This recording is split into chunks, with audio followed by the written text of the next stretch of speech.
So I actually recorded this video for LinkedIn, but I thought, you know what, I'll make a longer one for YouTube because if people want to go into more depth with it, I actually want to talk about it more. So this is a principle from the book How to Win Friends and Influence People by Dale Carnegie. It's an absolutely fascinating book, which I think is rooted in interpersonal psychological studies, really. Written in the early 20th century. So here I'm starting with it on YouTube anyway, Principle 2, which is called A Sure Way of Making Enemies and How to Avoid It. I'd like to say first, though, that this kind of way of discussing in videos is something which was inspired by a chap called Paul Williams, who does a very, very nice YouTube channel called Blogging Theology. Where he just sits down and he's kind of got this book cave around him. It's absolutely brilliant. He studies and then goes through the books, and I quite like to try and use that model in these videos. So the first principle was, in this set of principles, the only way to get the best of an argument is to avoid it. So moving on to this principle, which is, as I said before, a sure way of making enemies and how to avoid it. So we'll state the principle itself at the end. So the key here is to show respect for the other person's opinions. Never begin by announcing, I'm going to prove to you, or I'm going to prove so-and-so to you. Okay, because if you say, I'm going to prove so-and-so to you, that means I'm smarter than you, I'm cleverer than you, you're just wrong. This immediately arouses opposition and makes the listener want to fight, you know. And there's a quote I'll give to you earlier, which it's really an insight into human psychology. Even if we're wrong, we don't like to be told we're wrong kind of in such an oppositional way. We have to be led to believe that we came to the conclusion ourselves and changed our opinion. We're quite fickle creatures, really, from that perspective. So 3 nice quotes here that came in the book. I just strongly advise you to read the book if you haven't, but one from Alexander Pope: men must be taught as if you taught them not, and things unknown proposed as things forgot. Galileo said, you cannot teach a man anything, you can only help him to find it within himself. There's a lot of truth in that. A lot of people that I discuss certain subjects with, especially like religious subjects, are the most interesting. It's very difficult to have an objective discussion when you're, discussing in the comments, or you're in a forum of kind of confrontation. You have to. I find it's important, if you want to have a proper objective discussion, to have that discussion in the right place, the right time, the right environment. Otherwise, it's probably best just to not have it at all.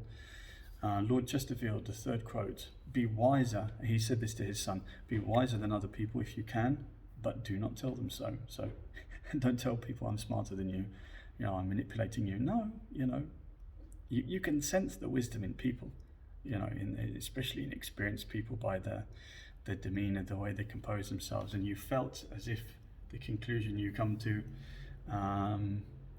even if they know they're leading you to that conclusion, the wise person knows how to do that without arousing that confrontation.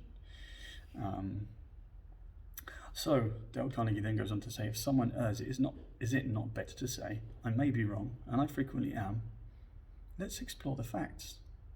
I can't think of anybody who's going to object to that.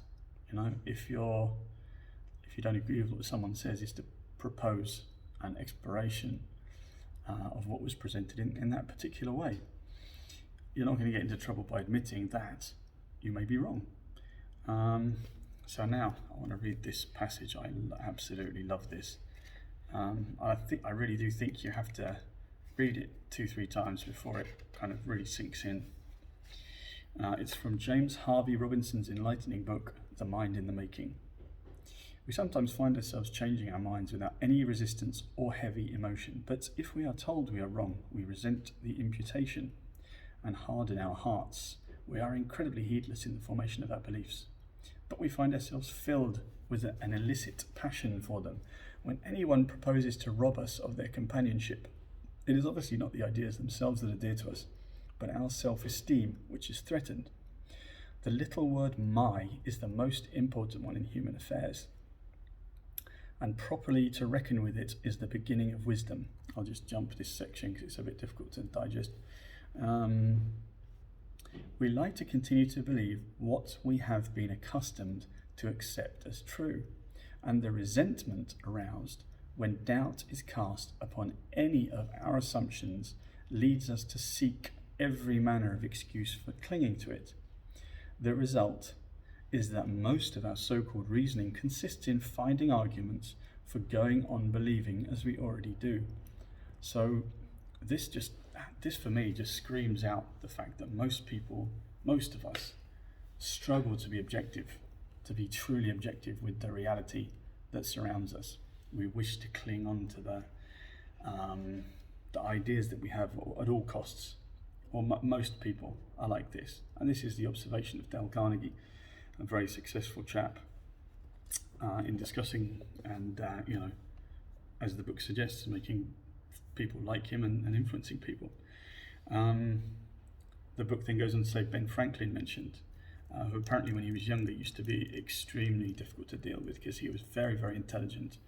He used to be able to present his arguments very well, but he did it in a way that just upset everyone to the point that nobody cared if he was right. They just didn't want to talk to him. So Ben Franklin, when he was told this, he accepted it, and he said, when another asserted something that I thought an error, I deny myself the pleasure of contradicting him abruptly. And his use of the word pleasure is fascinating because I suppose in a way when you know that you're right, you feel kind of more learned than the other person, and cutting that person down can in a way produce some form of like a pleasurable experience, but it's always going to be short-lived, because I think it's also mentioned in this book, a man convinced against his will is of the same opinion still. It's not the way to convince people. And me personally, I remember I used to have bosses in the past that would deal with me in a particularly harsh way. I always used to say, it's not what you tell me, it's the way you tell me.